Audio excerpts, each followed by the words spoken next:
Alhamdulillahirabbil alamin. Rabbi shrah li sadri wa yassir li amri wahlul 'uqdatam min lisani wa yafqahu qawli. Allahumma rabbi shalli ala Muhammad wa aftah min khairi kulli muflaq. Innallaha wa malaikatahu yusalluna ala nabi ya ayyuhalladzina amanu sallu alaihi wa taslima. Allahumma salli ala sayyidina Muhammad wa ala alihi wa sahbihi wa sallim. La ilaha illallah wahdahu la syarikalah. Lahul mulku wa lahul hamdu wa huwa ala kulli syai'in qadir. Assalamualaikum warahmatullahi wabarakatuh, teman-teman semua. Perkenalkan, nama saya Irianti Usman, biasa dipanggil Yanti. Saya seorang psikolog yang sekaligus adalah dosen di Universitas Muhammadiyah Bandung. Saya juga berprofesi sebagai CEO untuk rumah konseling ya, dan sekaligus Your English School atau sekolah bahasa Inggris di Bandung. Saya orang Awak dari Minang dan ada dua alasan kenapa akhirnya saya memutuskan membuat channel ini.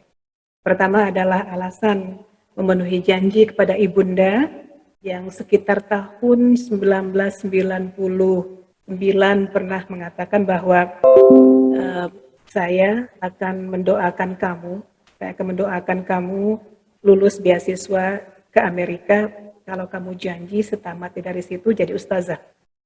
Waktu itu saya ketawa aja gitu kan ya, karena saya tahu banget pada saat itu bahwa jurusan saya psikologi pendidikan, rasanya nggak ada hubungan dengan profesi jadi seorang ustazah. Tapi demi restu Ibunda saya iyain aja waktu itu. Ya. Alasan kedua adalah ketika saya sadar bahwa yang namanya psikologi itu nggak bisa terlepas dari sistem nilai seseorang. Ya, bagaimana seseorang dibesarkan, nilai-nilai apa, virtue apa yang ditekankan pada seseorang yang akan mempengaruhi bagaimana seseorang berpikir, seseorang merasa dan berbuat gitu ya. Nah ini menarik sekali karena saya nggak tahu kenapa Ibu sampai mengaitkan jurusan psikologi itu dengan profesi ustazah gitu ya. Saya nggak akan pernah berani menyebut diri saya seorang ustazah karena ilmu saya sangat jauh dari cukup untuk mengaku-ngaku sebagai seorang yang mengerti dalam tentang agama gitu ya. Tapi yang saya tahu sekali ya sejak saya mendalami profesi sebagai seorang psikolog ya, terutama 3 tahun terakhir sebelum saya mulai mengajar kembali di Indonesia gitu ya. Dulunya saya mengajar di Amerika, kemudian tahun 2011 saya pindah kembali ke Indonesia dan baru tahun 2019 melanjutkan kembali profesi menjadi seorang dosen di Indonesia, di Bandung khususnya gitu ya. Saya baru menyadari bahwa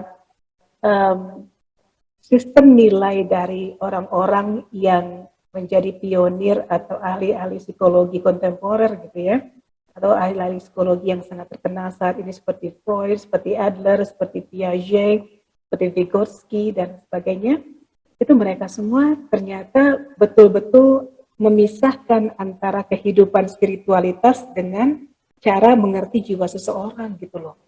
Dan saya kaget banget begitu tahu bahwa Perancis dan Rusia mengatakan bahwa mereka nggak mau memakai teori-teori psikologi selain teori-teori psikologi yang sesuai dengan sistem nilai mereka di Rusia maupun di Perancis. Nah, saya kebetulan punya referensi suatu buku ya dari Profesor Malik Badri. Beliau adalah pionir seorang psikiater ya, seorang psikiater yang sangat terkenal. Dan pionir dalam sesuatu ilmu baru yang disebut dengan Islamic Psychology. Apa sih itu Islamic Psychology gitu ya? Ketika dipelajari bahwa ternyata Islamic Psychology itu adalah suatu ilmu, cabang keilmuan yang basis dari terapi-terapi mereka itu berdasarkan sistem nilai umat Islam ya, yaitu Al-Quran dan Hadis. Nah, ketika kita lihat tendensi dari ilmu-ilmu jiwa, teori-teori ilmu jiwa yang ada sekarang, kita semakin melihat bahwa spiritualitas atau kepercayaan akan adanya higher being atau suatu kekuatan yang maha segala di luar diri kita, di luar semesta ini ada, itu sangat ditekankan saat ini untuk ketenangan jiwa. Nah, sekarang kita kenapa psikologi Islam gitu loh ya? Karena kita ini sebagian besar dari orang Indonesia ini mengaku beragama Islam.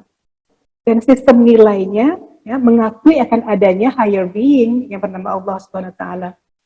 Jadi kalau kita menggunakan teori-teori psikologi yang sangat mengesampingkan apa yang disebut Tuhan atau higher being, bahkan Freud lebih gila lagi mengatakan bahwa orang yang percaya kepada Tuhan itu sebenarnya adalah orang-orang bodoh yang dipenuhi oleh ilusi-ilusi gitu ya, tentang apa hilangnya peran seorang bapak saat dewasa sehingga harus mencari sesuatu sosok yang akan menggantikan peran bapak itu, yaitu Tuhan gitu ya.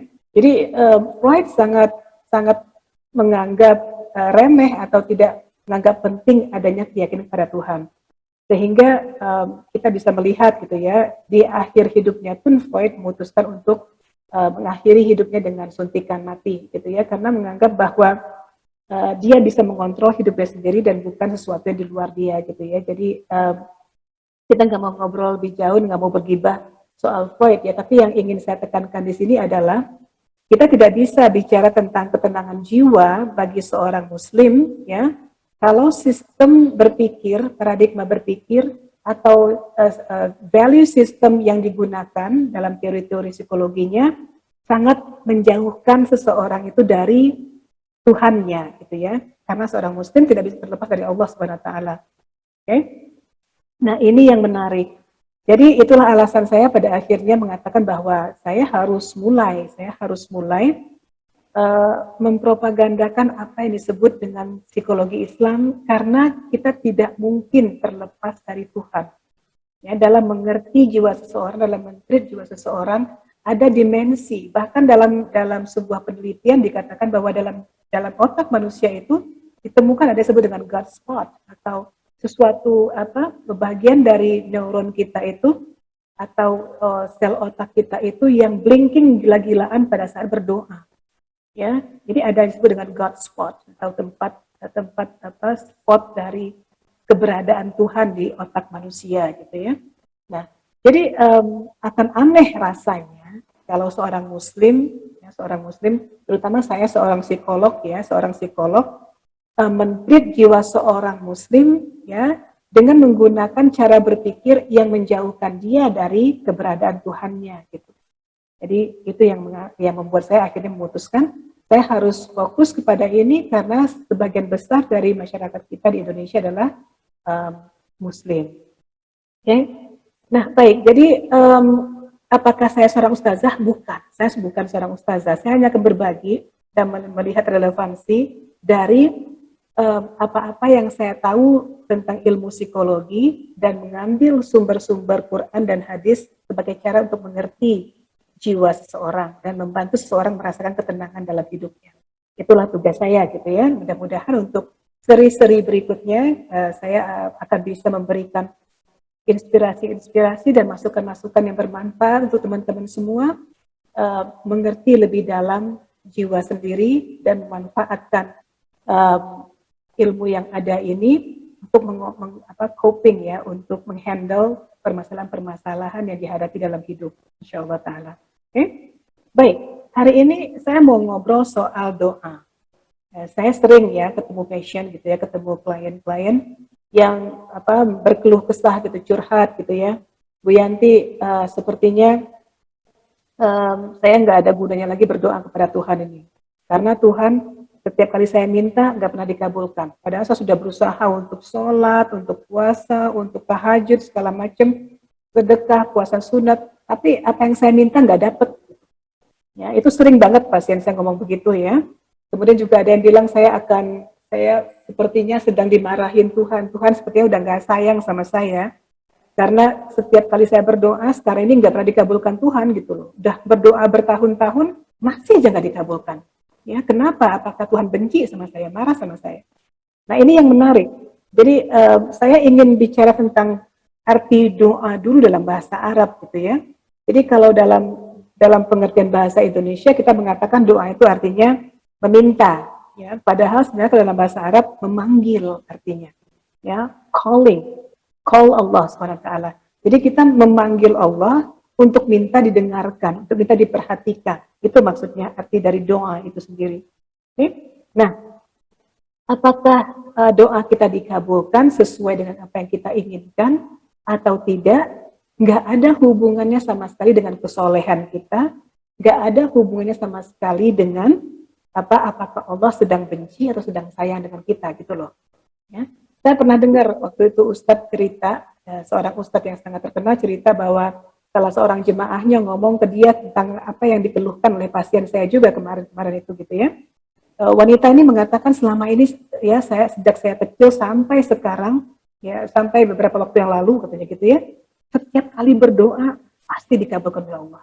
Saya ini sholatnya bagus, puasanya bagus, ibadah yang lain-lainnya juga bagus sekali. Jadi wanita ini betul-betul wanita spesial gitu. Sejak kecil sampai beberapa waktu terakhir itu dia masih selalu dikabulkan doanya persis seperti yang dia inginkan. Misalnya minta rezeki dikasih rezeki, minta anak dikasih anak, misalnya begitu gitu ya. Tapi beliau mengeluh ya dengan sangat ketakutan mengatakan kepada Ustadz itu, kenapa Tuhan benci pada saya? Sepertinya Allah benci sama saya. Ya, karena selama ini selalu dikabulkan doa-doanya. Kenapa sekarang udah enggak lagi gitu? Saya ada permasalahan yang sangat besar, mencoba berdoa kepada Allah, tapi enggak dikabul-kabulkan sampai sekarang gitu loh. Nah, ya wanita ini sangat galau ya, galau minta ampun. Allah benci pasti sama saya gitu.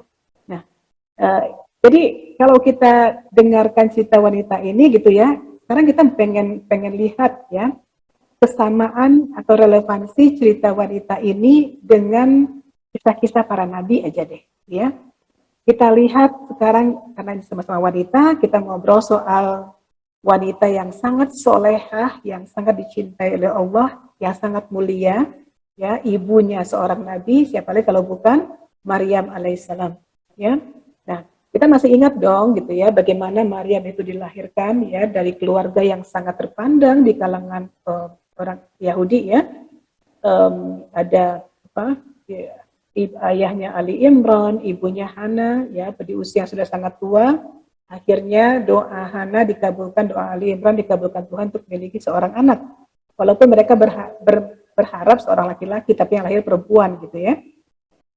Dan sebelum Maryam lahir, Ali Imran meninggal dan akhirnya Maryam sesuai dengan janjinya Hana ya diserahkan kepada Baitul Maqdis ya untuk dijadikan orang soleh yang akan jadi panutan gitu ya.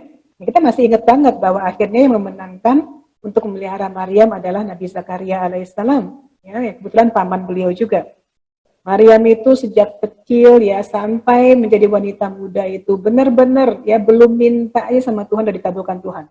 Sangat soleh, sangat dihargai, sangat dianggap suci oleh orang Yahudi waktu itu ya. Gak ada yang sebaik keluarga Ali Imran dan gak ada yang sesuci Maryam dan sebaik se-honorable atau semulia keluarga Nabi Zakaria alaihissalam. Ya, karena Nabi Zakaria menjaga Maryam saat itu. Dan sampai muncullah sesuatu yang menggegerkan dunianya Maryam gitu ya ketika Jibril ya malaikat Jibril datang kepada beliau mengatakan bahwa dia hamil akan memiliki seorang anak ya, pasti protes dong ya siapapun yang namanya wanita yang sangat soleh sangat soleha nggak pernah pacaran nggak pernah berzina nggak pernah melakukan apapun yang melanggar agama ya hamil gitu loh. Maryam sempat protes dong. Bagaimana bisa? Saya nggak pernah disentuh laki-laki kok bisa hamil gitu kan? Kita tahu semua cerita seperti itu. Dan Jibril mengatakan sorry banget ya, saya hanya menyampaikan sebuah keputusan Tuhan. Ya saya nggak bernegosiasi dengan kamu di sini gitu. Ya itulah yang terjadi ya. Selama ini selalu dikabulkan Allah doanya, bahkan belum minta aja udah dikasih oleh Allah seperti makanan setiap hari itu ada makanan untuk Maryam ya sampai Nabi Zakaria heran-heran dari mana makanan ini. Dan Maryam mengatakan dari Allah. Dan Allah kalau memberi itu nggak hitung-hitungan gitu ya. Sampai akhirnya muncullah berita yang menghancurkan, ya menggegerkan dunianya Maryam alaihissalam. Dan itu kita nggak bisa ngebayangin depresinya, frustasinya berdoa pagi siang malam kepada Tuhan, doa lagi, tetap aja tuh perut makin gede gitu ya. Makin besar perutnya dan akhirnya mulailah orang berdesas-desus ya. Bahkan Nabi Zakaria sendiri mengatakan ini mana mungkin gitu ya tuh sebuah tanaman tumbuh tanpa ada biji. Gitu. Sampai itu sindirannya begitu waktu itu ya. Dan Maria mengatakan mungkin sekali kalau Allah menghendaki. Mana mungkin kata Zakaria gitu ya bahwa seseorang punya anak tanpa seorang suami. Dan Maryam mengatakan, Adam aja nggak punya ayah, nggak ada ibu, ada. Jadi akhirnya Nabi Zakaria sadar bahwa ini dari Allah Subhanahu Wa Taala. Tapi tetap aja dong, sebagai manusia biasa, Maryam stres minta ampun. Terus berdoa, nggak dikabulkan tuh. Sampai 9 bulan 10 hari waktu dia mau melahirkan, ya, Maryam saat waktu bersandar di pohon kurma pergi untuk melahirkan ke sebuah menjauh dari masyarakatnya, dari kaumnya, berdoa lagi sama Allah gitu ya. Mohon ya Allah, semoga engkau cabut saja nyawaku dan semoga aku dilupakan, ya, dianggap gak pernah ada oleh kaumku sehingga aku gak merasakan malu sedemikian malu ini. Tapi apakah dikabulkan Allah? Apakah dicabut nyawanya? Enggak tuh, tetap merasakan sakitnya melahirkan gitu ya, tapi dengan keistimewaan ditemenin Jibril untuk apa? Jadi coachnya gitulah gitu ya. Nah ini yang terjadi. Ya, Jibril mengatakan jangan khawatir, ini dari Allah, makanlah buah kurma itu, ya, dan datanglah kepada kaummu kembali membawa anak ini, ya, nama anak itu dan jangan ngomong dengan siapapun. Maryam dengan menahan malu yang gak tanggung-tanggung gitu loh, ya, datang kembali kepada kaumnya menggendong si bayi dan right away bersama-sama orang-orang yang dulunya memuja, ya, begitu kagum kepada Maryam segera mengejek-ejek ya, menghina, mengatakan ini anak zina, perempuan zina, segala macam lah ya, itu ditahan dan dia diam saja.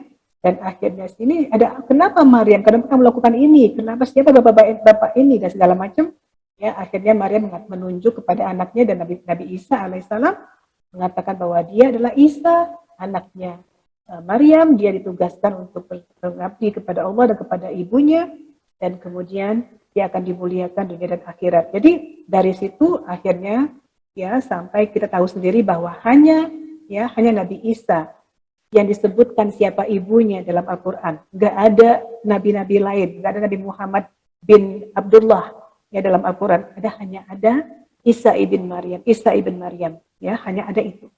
Jadi dari situ kita bisa melihat gitu ya, orang yang sangat soleh seperti Maryam aja, ya, yang selalu dikabulkan Allah doanya, ada masanya doa-doanya yang dia minta itu nggak dikabulkan Allah sama sekali. Apakah itu karena Allah benci kepada Maryam? Enggak tuh. Ternyata Allah menyediakan suatu kemuliaan yang jauh di luar perkiraan Maryam. Ya, dia dimuliakan dunia dan akhirat. Anaknya dimuliakan dunia dan akhirat. Ya, oleh siapapun yang mengenal Nabi Isa alaihissalam dan Maryam. Ya, Maryam alaihissalam. Jadi kita juga bisa melihat dong kisah Nabi Yakub alaihissalam gitu ya.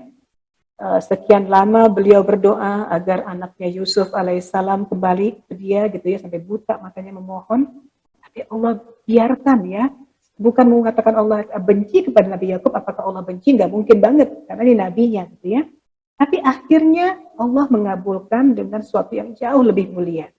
Ya, kalau Nabi Yusuf nggak pernah dikhianati oleh kakak-kakaknya, nggak pernah masuk ke dalam sumur, nggak akan diangkut oleh pedagang ke Mesir, nggak akan diangkat anak oleh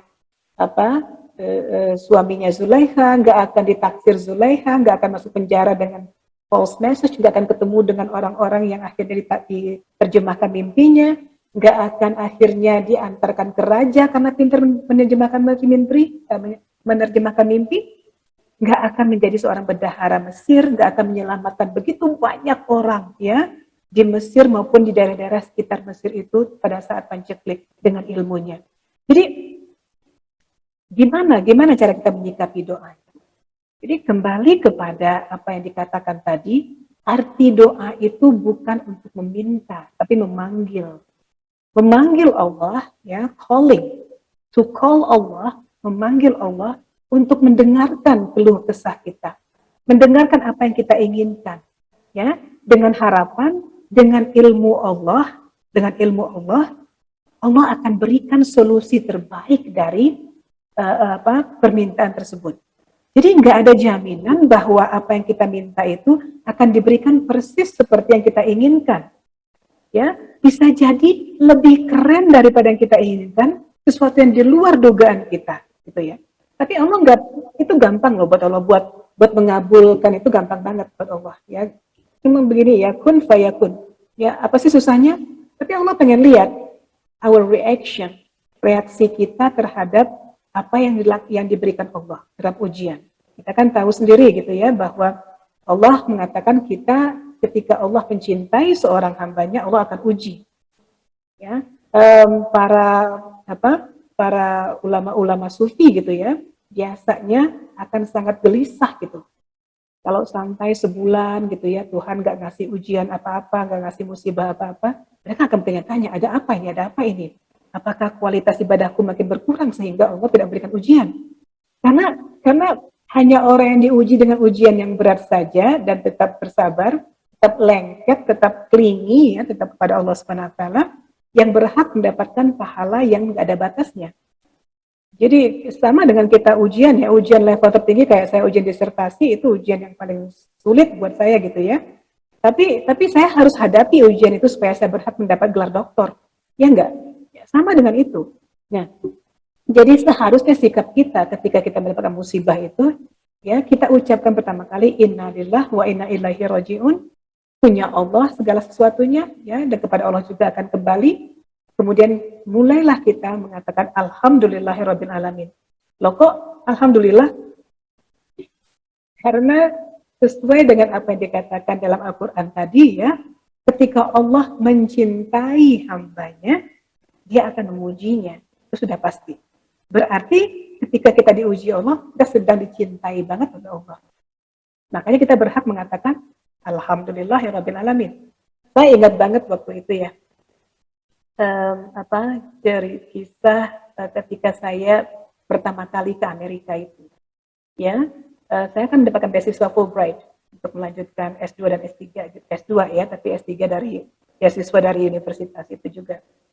Nah, pada saat sampai di Amerika itu, ya, qadarullah, ya, kartu ATM saya nggak ada yang berfungsi satupun. Jadi, nah, dan qadarullah juga. Pada saat saya datang ke Amerika pertama kalinya, saya langsung ke kampus, ke International House waktu itu, cek dari Fulbright belum nyampe, gitu ya. Ternyata orang yang bertanggung jawab untuk memberikan cek itu, uang untuk beasiswa saya itu, ya, sedang vacation ke Afrika, sedang jalan-jalan ke Afrika, dan dia merasa bersalah banget, karena nggak sempat menuliskan cek sebelum saya sampai di Universitas Ball State University waktu itu. Nah, kebayang nggak teman-teman ya? Kartu ATM ketika berusaha untuk ngambil cash, ya, nggak bisa keluar satupun, cashnya nggak ada $1 pun nggak bisa keluar. Cek dari Fulbright untuk sewa rumah, untuk bayar uang, untuk beli buku segala macam itu nggak ada, untuk biaya hidup nggak ada, ya. Sedangkan uang cash sudah saya habiskan karena dipikir pasti pas datang bisa ngambil dari ATM dan bisa ngambil cek dari Fulbright, ya. Nah, yang menariknya adalah pada saat sedang desperate begitu ya, saya berdoa pada Tuhan semoga ceknya segera datang, semoga tiba-tiba ATM ini berbaik hati mengeluarkan uang saya, cash saya. Ternyata nggak dikabulkan Tuhan gitu loh.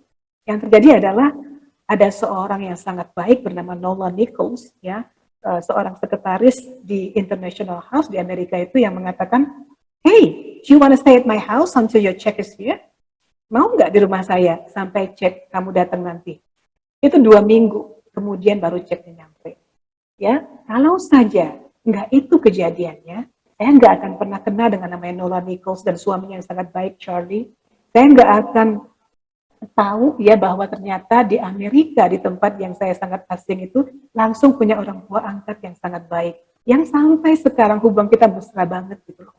Ya, banyak sekali bantuan-bantuan mereka, nganterin belanja pertama kali, nganterin beli furniture untuk apartment, untuk beli ini, beli itu. Ya, pokoknya saya langsung punya orang tua angkat di Amerika di hari pertama saya di Amerika. Nah, itu contoh-contohnya aja gitu ya. Nah, banyak lagi contoh-contoh lain bisa kita jadikan panutan bahwa ternyata apakah doa kita itu dikabulkan sesuai dengan keinginan kita itu tidak menentukan apakah Allah sedang sayang atau sedang benci dengan kita.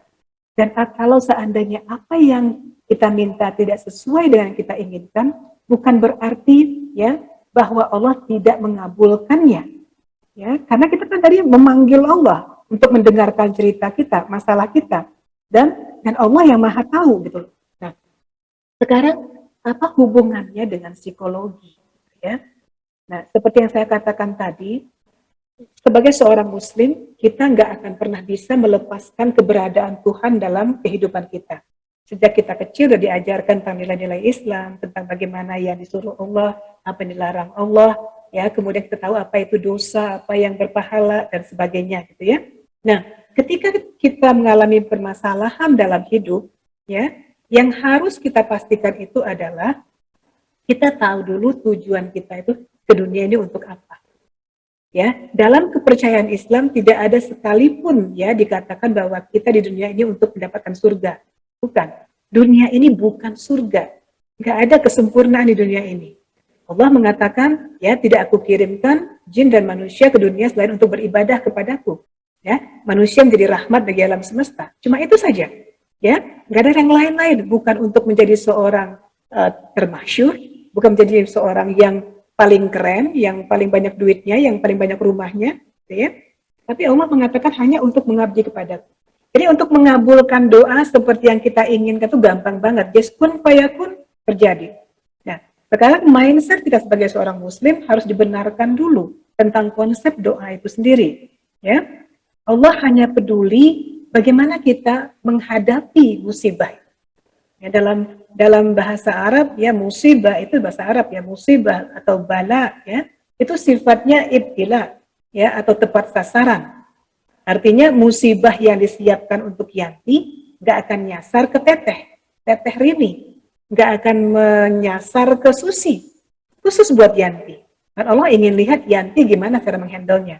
Apakah Yanti marah-marah, ngamuk-ngamuk? Apakah Yanti putus asa?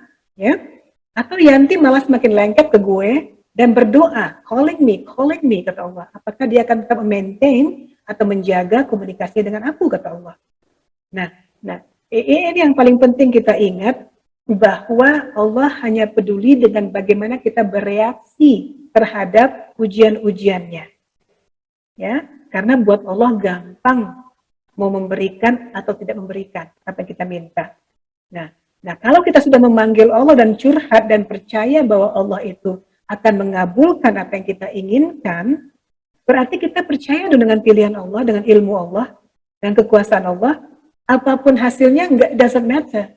Ya, seperti Nabi Yakub alaihissalam berdoa terus supaya anak-anaknya yang sesat itu kembali ke jalan Allah. Ya lama banget berdoanya.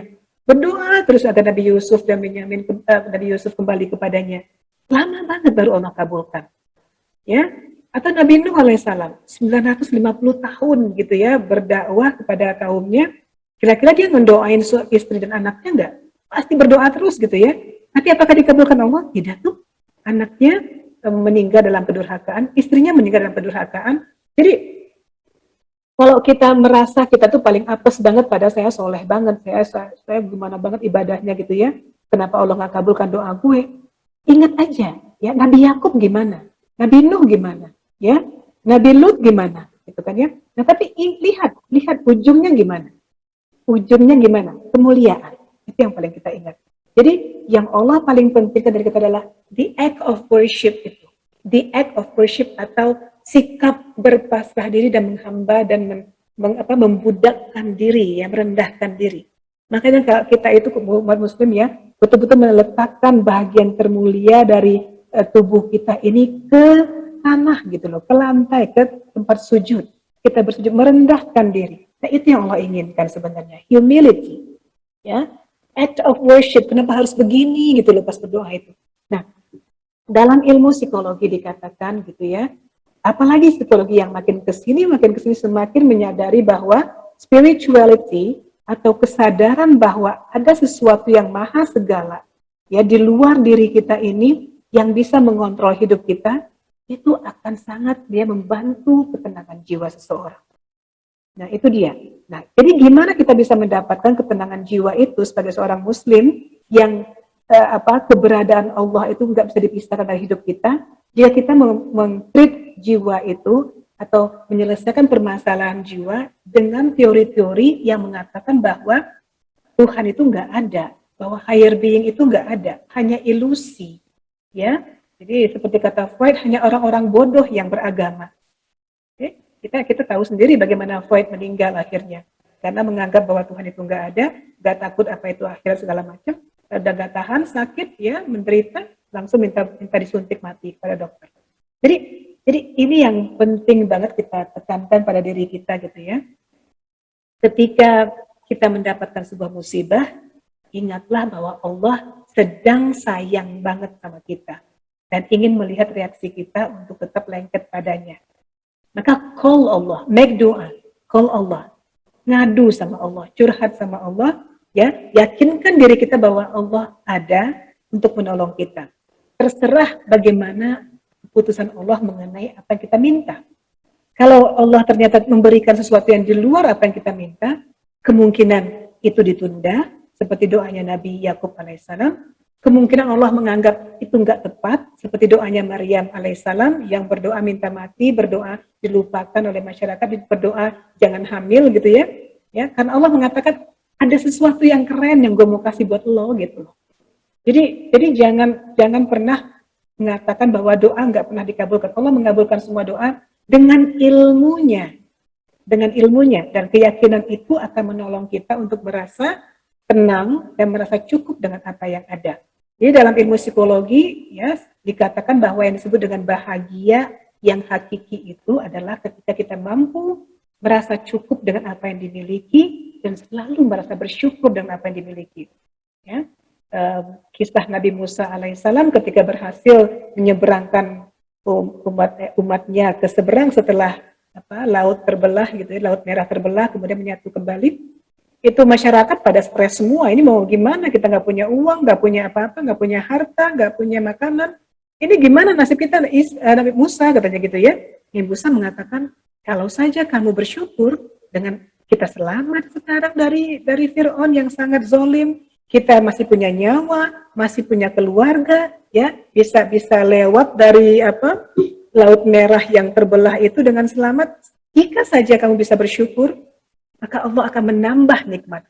Ya, dalam surat Ibrahim ayat 17 dikatakan bahwa jika kamu mau bersyukur, maka Allah akan increase, akan Allah tambah kesehatan, Allah tambah kebaikan, Allah tambah rasa nikmat, Allah tambah rasa cukup, Allah tambah kebaikan apa saja.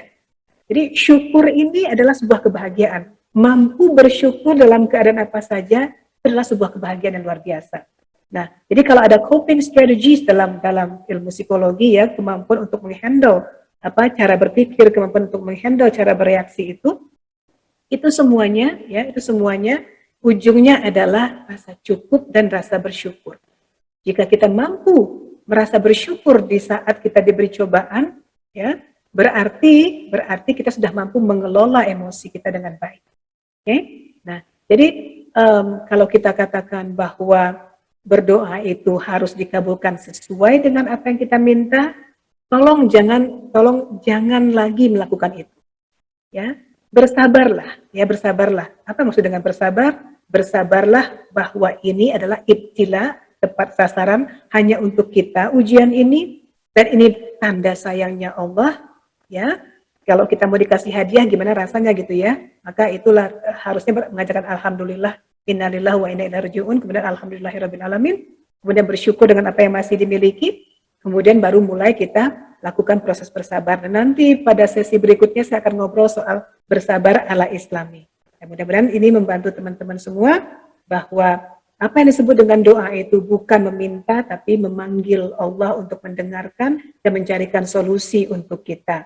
Dan apapun hasilnya bergantung kepada ilmu Allah. Allah hanya tertarik bagaimana kita mengelola emosi kita saat menghadapi musibah itu. Allah hanya tertarik bagaimana reaksi kita, apakah menjauh atau makin mendekat kepada Allah. Allah ingin tahu apakah kita tetap bisa ya mengikuti apa yang diinginkannya dan menjauhi apa yang dilarangnya dalam keadaan yang paling berat sekalipun, insyaallah taala.